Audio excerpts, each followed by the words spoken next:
Hello, today I'm in Audi A4. In this video I'll show you how to start this car. Firstly, prepare the key fob. Insert the key fob right here.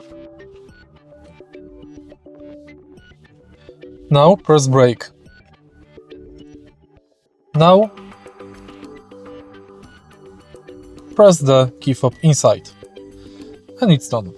If you find this video helpful, please leave like, comment and subscribe.